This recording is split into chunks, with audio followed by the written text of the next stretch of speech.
بسم اللہ الرحمن الرحیم۔ السلام علیکم۔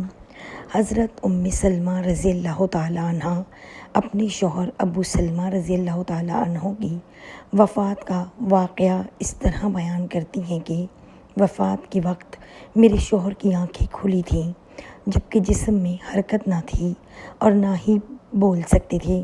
کسی نے رسول اللہ صلی اللہ علیہ وآلہ وسلم کو میرے شوہر کی اس حالت کی خبر دی تو آپ ہمارے گھر تشریف لائے۔ جب نبی کریم میرے شوہر کے پاس آئے تو انہوں نے دیکھا کہ میرے شوہر کی آنکھیں کھلی ہیں، تو انہوں نے اپنے ہاتھ مبارک سے آنکھیں بند کرتے ہوئے فرمایا کہ جب موت کا فرشتہ انسان کی روح قبض کرتا ہے تو مرنے والے کی آنکھوں کی روشنی بھی روح کے ساتھ چلی جاتی ہے۔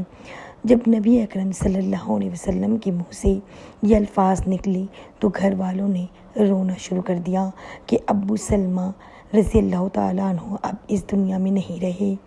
آپ نے فرمایا کہ مرنے والے کو ہمیشہ اچھے الفاظ میں یاد کیا کرو، کیونکہ اس وقت فرشتے پاس ہوتے ہیں۔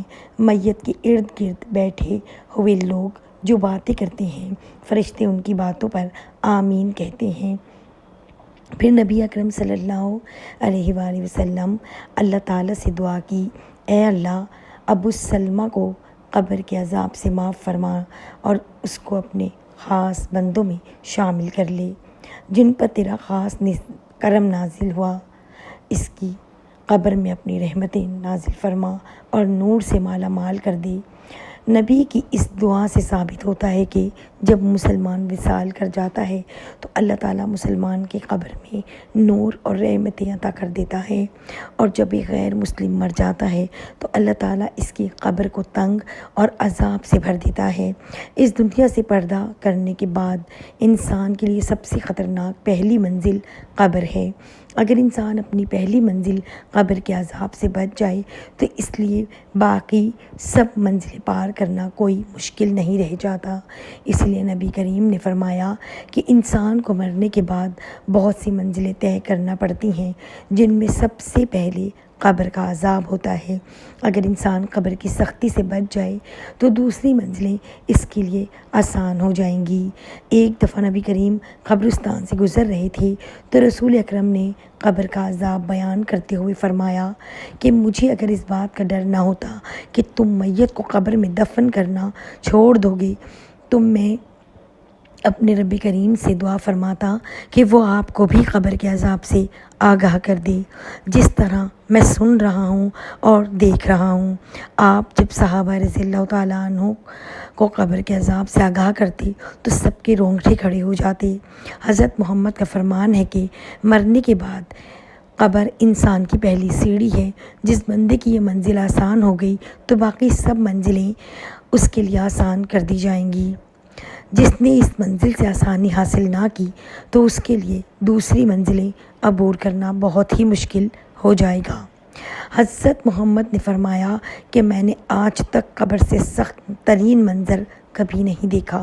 نبی اکرم صلی اللہ علیہ وآلہ وسلم کا فرمان ہے کہ میت کو جب قبر میں داخل کر کے گھر کی طرف لوٹتے ہیں تو میت لوگوں کے چلنے کی آواز کو اچھی طرح سن رہی ہوتی ہے۔ اگر مرنے والا سچا مسلمان ہے تو نماز اس کے سر کی طرف، روزہ اس کی دائیں طرف، زکوٰۃ اس کے بائیں ہاتھ اور دوسرے جتنے بھی اس کے نیک نامہ اعمال ہوتے ہیں تو وہ اس کے پاؤں کی طرف آ جاتے ہیں۔ جب بھی قبر کا عذاب اس کے پاس آتا ہے تو نماز، روزہ، حج، زکوٰۃ، صدقہ و خیرات اور اس کے نیک نامہ اعمال اس کی حفاظت کرتے ہیں۔ پھر اس سے کہا جاتا ہے کہ بیٹھ جاؤ، چنانچہ وہ بیٹھ جاتا ہے اور اس کو سورج ایسے دکھائی دیتا ہے جیسے غروب ہونے کو ہے۔ پھر اس سے کہا جاتا ہے کہ تم اس شخص کے بارے میں جو تم نے مبعوث ہوا تھا کیا کہتے ہو، اس کے متعلق کیا گواہی دیتے ہو؟ وہ کہتا ہے مجھے ذرا نماز پڑھ لینے دو۔ اسے کہا جاتا ہے کہ تم عنقریب یہ کام کر لو گے، پہلے اس سوال کا جواب دو کہ تم اس شخص کے بارے میں جو تم میں مبعوث ہوا تھا کیا کہتے ہو، اور کیا گواہی دیتے ہو؟ وہ گواہی دے گا کہ رسول اللہ صلی اللہ علیہ وآلہ وسلم اللہ تعالیٰ کے آخری نبی ہیں جو اللہ تعالیٰ کا دین لے کر تشریف لائے۔ پھر اس سے بولا جائے گا کہ اسی یقین کے ساتھ تم حیات رہے اور اسی پر ہی تم کو دنیا سے اٹھا لیا گیا اور اسی امر کے مطابق تم کو دوبارہ زندہ کیا جائے گا۔ یہ سب باتوں کے بعد اس کے لیے جنت کا دروازہ کھل جاتا ہے۔ وہ جنت کو دیکھ کر بہت خوش ہوتا ہے۔ پھر اس کو جہنم کا دروازہ کھول کر دکھایا جاتا ہے اور کہا جاتا ہے کہ تیرے نامہ اعمال اچھے نہ ہوتے تو تم کو جہنم کے گہرے حصے میں ڈال دیا جانا تھا۔ نیک بندے کی قبر کو اللہ تعالیٰ کشادہ اور نور سے منور فرما دیتا ہے۔ روح کو اعلیٰ قسم کا عطر لگا کر پاکیزہ جگہ پر رکھ دیا جاتا ہے۔ غیر مسلم کے بارے میں یہ فرمان ہے کہ جب قبر کا عذاب اس کے جسم کے پاس آتا ہے ان کے ارد گرد کوئی بھی نیک اعمال نہیں ہوتا جو اس کی حفاظت کر سکے۔ پھر اس کافر کو حکم دیا جاتا ہے کہ یہاں پر بیٹھ جاؤ تو وہ ڈرتا بیٹھ جاتا ہے۔ تو اس کو آخری نبی کے بارے میں پوچھا جائے گا تو وہ کچھ نہ بتا سکے گا کہ یہ کون ہے۔ پھر ان کو محمد کے بارے میں بتایا جائے گا تو وہ جواب دے گا کہ میرے علم میں نہیں ہے کہ محمد کون ہے۔ پھر اس کو فرمایا جائے گا کہ تو دنیا میں غیر مسلم تھا، غیر مسلم مرا اور غیر مسلم ہی دوبارہ زندہ ہوگا۔ پھر اس کو جنت کا دروازہ کھول کر دکھایا جاتا ہے اور کہا جاتا ہے کہ اگر تیرے نامہ اعمال نیک ہوتے تو تجھ کو ہمیشہ کے لیے جنت میں گھر مل جانا تھا۔ پھر اس کو وہاں سے جہنم میں لے جایا جائے گا اور کہا جائے گا کہ تو نے ہمیشہ ہی گناہوں کو پسند کیا ہے اس لیے تیرا ٹھکانہ یہ جہنم ہے۔ وہ جہنم کو دیکھ کر حیران ہوگا اور کہے گا کہ کاش میرا بھی نامہ اعمال نیک ہوتا اور مجھے جنت میں داخل کر دیا جاتا۔ پھر اللہ تعالیٰ اس کی قبر کے چاروں اطراف کو آپس میں ملا دے گا، اس کی پسلیاں ریزہ ریزہ ہو جائیں گی۔ اللہ تعالیٰ کا فرمان ہے کہ جو بندہ میرے بتائے ہوئے کاموں پر عمل نہیں کرے گا تو میں اس کے لیے قبر کو تنگ کر دوں گا۔ حضرت ابن عمر سے روایت ہے کہ رسول اللہ صلی اللہ علیہ وآلہ وسلم نے ارشاد فرمایا، جب انسان کا انتقال ہو جاتا ہے تو اس پر صبح شام اس کا ٹھکانہ پیش کیا جاتا ہے۔ اگر وہ اہل جنت میں سے ہے تو جنت والوں کا مقام اور اگر اہل جہنم میں سے ہے تو جہنم والوں کا مقام اس کو دکھایا جاتا ہے۔ پھر کہا جاتا ہے کہ یہ تیرا ٹھکانہ ہے یہاں تک کہ اللہ تجھ کو قیامت کے دن اٹھائے گا۔